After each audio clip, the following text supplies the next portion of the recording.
இப்போ இருக்க காலகட்டத்தில் நம்ம உடம்புக்கு எந்த பொருள் சாப்பிட்டா நல்லது கெட்டதுன்னு தெரியாமல் சாப்பிட்டு தேவையில்லாமல் எடுத்துகிட்டு போயிட்டு ஹாஸ்பிட்டலில் காசை விரயம் பண்ணிகிட்ருக்கோம். ஸோ அதுக்கு பதிலாக நம்ம உடம்புக்கு எது நல்லதுன்னு தெரிஞ்சு சாப்பிடுங்க. தேவையில்லாமல் ஹாஸ்பிட்டலுக்கு போக வேண்டிய வேலை இருக்காது. ஸோ இப்போ நம்ம ஒரு சூப்பரான ரெசிபி தான் நம்ம சொல்ல போகிறோம். சத்து மாவு கஞ்சி. என்னோடய சத்து மாவு கஞ்சியில் கொஞ்சம் டிஃப்ரெண்ட் இருக்கும். ஸோ கண்டிப்பாக இந்த மாதிரி நீங்கள் ட்ரை பண்ணி பார்த்தீங்கன்னா உங்கள் குழந்தைங்களுக்குலேருந்து பெரியவங்க வரல எல்லாருமே குடிக்கலாம். அது மட்டும் இல்லாமல் சளி பிடிக்கவே பிடிக்காது. 100% கேரண்டி. ஸோ இதுக்கு தேவையான பொருட்கள் என்னென்ன அப்படின்றத பார்த்துலாம். என்னோடய குவான்டிட்டி எல்லாமே நான் டிஸ்கிரிப்ஷனில் கொடுக்குறேன். வேணுன்றவங்க நோட் பண்ணிக்கோங்க. கேழ்வரகு பச்சை வாசனை போகிறவரை நல்லா வறுத்து எடுத்துக்கோங்க. பொட்டுக்கடலை நல்லா பொன்னிறமாக வறுத்து எடுத்துக்கோங்க. பாதாம், முந்திரி. இதில் நான் வேர்க்கடலை சேர்க்க மாட்டேன். அது மட்டும் இல்லாமல் நான் வால்நட்டு பிஸ்தா எல்லாம் சேர்க்க மாட்டேன். ஏன்னா நம்ம ரொம்ப நாளைக்கு வச்சு யூஸ் பண்ண போகிறோம். அதெல்லாம் ரொம்பவே எண்ணெய் பிசுப்பு தன்மை அதிகமாக இருக்கிறதுனால சீக்கிரமாக கெட்டு போகிறதுக்கான நிறைய சான்சஸ் அதிகமாக இருக்குது. சுக்கு நம்ம தினசரி வாழ்க்கையில் சேர்த்துக்கிறது உடம்புக்கு ரொம்ப நல்லது. ஏன்னா ஜீரண சக்தி அதிகமாக இருக்கும். இது எல்லாமே எல்லா பொருட்களையும் பார்த்திங்க அப்படின்னா ஸ்லோ ஃப்ளேமில் வச்சு தான் நீங்கள் வறுத்து எடுக்கணும்.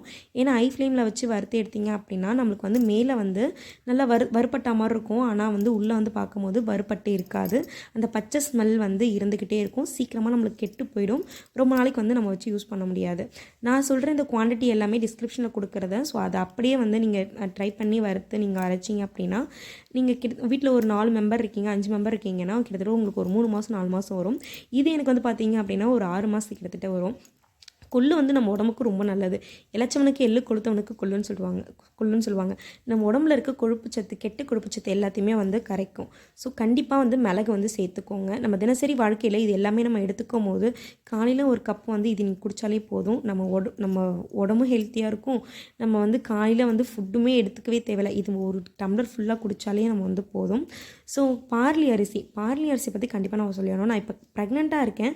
ஸோ ப்ரெக்னெண்ட் இருக்கிற சமயத்தில் எனக்கு ரொம்பவே அப்பப்போ டயர்டாக இருந்துச்சு. ஸோ அப்போ நான் நல்லாவே கொதிக்க வச்சு ஒரு டம்ளர் மேலே இருக்க தண்ணி மட்டும் தான் குடித்தேன். ரொம்பவே எனர்ஜி எனக்கு கிடைச்ச மாதிரி இருந்தது. நீங்களும் வேணா ட்ரை பண்ணி பாருங்கள். மிளகா தனியா அரைக்கிறதுனா இந்த தனியா போடுவாங்க. நீங்கள் இதில் போடுறீங்களா அப்படின்னு கேட்கலாம். நம்ம கண்டிப்பாக தனியா எடுத்துக்கணும். நம்ம மிளகா தனியாவில் எடுத்துக்கிறது இல்லாமல் நம்ம தனியாக தனியாக எடுத்து நம்ம சாப்பிட்டோம் அப்படின்னா நம்மளுக்கு சளி பிடிக்கவே பிடிக்காது. ஸோ நீங்கள் இந்த மாதிரி ட்ரை பண்ணி பாருங்கள். உண்மையே டேஸ்ட்டும் நல்லாயிருக்கும். குழந்தைங்களுக்கும் பெரியவங்களுக்கும் எந்த சளியும் பிடிக்காது. எந்த ஒரு நோய் நொடியும் வராது.